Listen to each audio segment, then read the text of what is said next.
Near the Cayman Trough, the submarine USS Montana detects strange radar readings.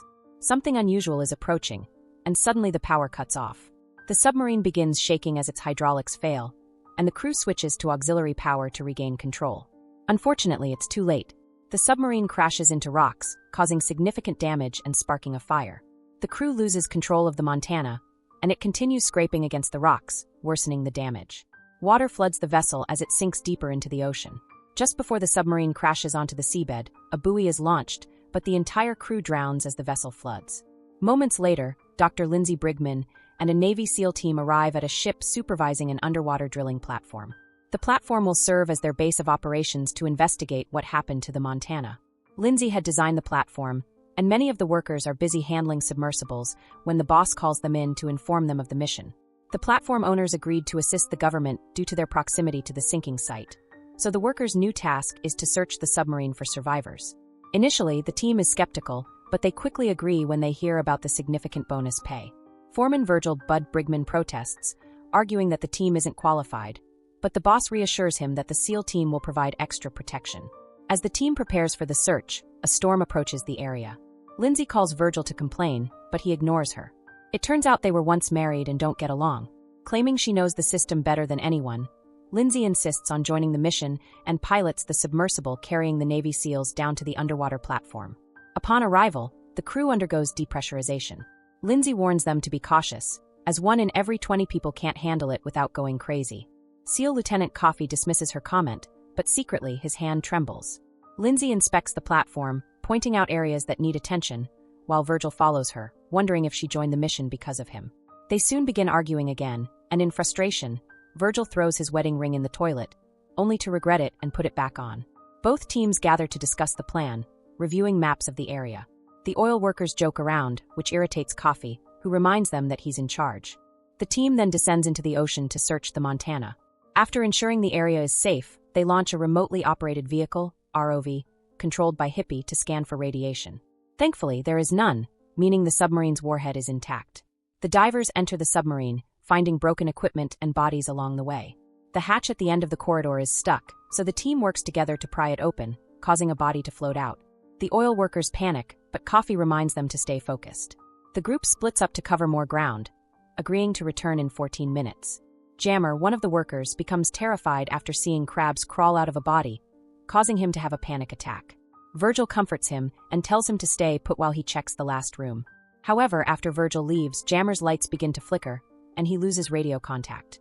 In a panic, Jammer tugs on Virgil's safety line, only for it to break. Suddenly, a glowing, strange creature appears in front of him. Terrified, Jammer tries to flee, damaging his diving equipment in the process. Virgil finally realizes something is wrong and returns to find Jammer convulsing. The team cuts off his damaged gear, and Jammer passes out. The group quickly moves his body to safety. Meanwhile, Lindsay loses power in her submersible and sees the same glowing creature pass by. Once it disappears, the lights return, and she's called to pick up the team. Back on the platform, the SEAL medic confirms Jammer is in a coma with no indication of when he might wake up. Virgil suspects Jammer's experience was a hallucination caused by the oxygen malfunction, but Lindsay insists she saw something too. Coffey reports to his superiors, who instruct the SEAL team to secretly recover the warhead from the submarine. As the oil workers watch the news, they learn that the Russians are being blamed for the sinking of the Montana. At that moment, the workers discover Coffey and his men are leaving in one of the submersibles without permission. Virgil shouts after them, warning of the dangers, but they ignore him. Above, the storm worsens, and a hurricane is approaching. The workers on the surface ship want to evacuate, but they can't do so while the SEALs are still exploring. Underwater, Coffey and his men carefully retrieve the warhead, bringing it back to the platform. Meanwhile, Lisa, one of the oil workers, heads out in a submersible to secure the rig as the storm causes it to shake dangerously. Despite multiple attempts, she struggles to stabilize the rig, which begins shifting out of position. On the surface, the crane operator loses communication with Virgil. The rig becomes stuck, and the crane swings wildly, shattering a window before collapsing. The crane sinks into the ocean, pulling the operator down with it. Virgil's team is warned, giving them time to run to safety. The crane narrowly misses Lisa's submersible, but she manages to move away just in time. The crane lands next to the platform, providing a brief moment of relief. However, it continues to slide into a nearby trench, dragging the platform with it. Electrical sparks fly, igniting fires as water begins flooding the drill room. The platform's hatch explodes, injuring Monk. Lindsay rushes to put on a mask and extinguish the flames. At that moment, the platform stops, precariously balanced on the edge of the trench. A massive amount of water bursts in, and a few workers try to escape, but the doors automatically close, causing them to drown inside. Virgil rushes to another door that's also closing, but he's too late, and more of his friends perish in the flood. Water comes rushing toward him, so he dashes to the next door and manages to wedge his fingers in before it shuts. Just as the room is about to flood completely, 2 workers arrive and push the door open. Virgil and his friends then run into the next room, closing the door behind them to keep the water at bay. Afterward, the few survivors gather in the main area. The SEALs tend to Monk's injuries, while the oil workers try to use the radio, but it's not working. Lindsay inspects the generator and explains that there's not enough energy to power the heaters, meaning the platform will turn into a freezer within a few hours. They have about 12 hours of oxygen left, and with the storm likely to last longer than that, their chances of rescue are slim. Recalling that there are oxygen tanks in the wrecked module, Lindsay suits up to retrieve them, with Hippie controlling the ROV to monitor her. Eventually, Lindsay finds the tanks near the edge of the trench. While working to retrieve them, the connection to the ROV fails, and Hippie loses contact. Lindsay's lights go out again, and suddenly, the strange creature reappears near her. She watches as the small creature swims away, only to return with a larger, glowing one. This time, Lindsay touches it before it swims off. She grabs the ROV's camera and takes pictures as the little creature follows the bigger one out. When she returns to the platform, the team examines the picture, but it's just a pink blur. Lindsay insists the creature is intelligent and likely alien, sparking excitement among the workers. However, Virgil scolds her, accusing her of causing unnecessary hysteria. Meanwhile, the SEALs continue working on the warhead, and Hippie, using the ROV to spy on them, discovers what they're up to. He immediately informs Virgil and Lindsay. Furious, Lindsay storms to the SEALs' room and bangs on the door with a fire extinguisher until they open it. She yells at the soldiers for bringing the warhead without informing the oil company, and one of the men grabs her to silence her. Virgil quickly calls for backup, and his team rushes in to defend Lindsay. After the oil workers leave, Coffee reveals a gun, growing increasingly paranoid and showing signs of delirium. He tells his men they can't trust anyone. Lindsay, meanwhile, discusses with Hippie the idea of sending the ROV out to find proof of the creature, hoping to prove it's not the Russians attacking. Coffee overhears this on the security cameras, giving him an idea. Later, as everyone rests for the night, unaware that something has entered through the pool, a mysterious creature begins sneaking around, opening doors as it inspects each human. The oil workers wake up to find the creature, serpent-like and made of water, observing them. It mimics Lindsay's facial expressions, then copies Virgil's face. When Lindsay touches it, her finger goes through, and she confirms it's seawater. The creature then rushes to check the warhead, and this time the SEALs see it too. Coffee slams a door shut, cutting the creature in half. The end portion falls into a puddle, while the main body retreats back to the pool. The group discusses the incident, and Lindsay theorizes that the creature can control water and created the serpent-like figure, which Hippie believes was the alien's version of an ROV. Coffee, growing more anxious, secretly fiddles with a knife under the table. Suddenly, he bolts from the room, and one of his men follows to find Coffee assembling a weapon. Coffee grabs him, claiming they must protect the world from an alien attack, and hands him the gun. Moments later, Hippie discovers a soldier attaching the warhead to one of the ROVs to send it after the creature. When he tries to back away, an armed Coffee blocks him and drags him back to the main room. Coffee and his partner hold the oil workers at gunpoint. Then Coffee pulls Monk out of the infirmary. Hippie informs the others about the warhead attached to the ROV, and Lindsay tries to reason with Coffee, but he responds by shoving her against the wall and taping her mouth shut. The SEALs then lock the oil workers in the infirmary, despite Monk's protests against Coffee's reckless plan. However, his objections are ignored. After Coffee leaves, Jammer wakes up and knocks out the SEAL guard before freeing his friends.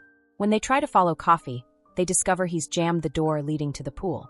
Virgil and Catfish decide to swim out to find an alternate entrance, ignoring Lindsay's warning about the freezing temperature. The duo quickly finds another hatch and gets in, but the next door is stuck, and they can't open it. Catfish runs out of air and needs time to recover, so Virgil continues swimming alone. Virgil manages to get back inside through the pool, and sees Coffee slowly handling the ROV's chain. Grabbing a tool, Virgil attempts a surprise attack, but Coffee hears him and draws his gun, only to find it unloaded because Monk had removed the bullets. Virgil strikes Coffee, who retaliates, leading to a hand-to-hand fight. Coffee pulls out a knife and attempts to stab Virgil.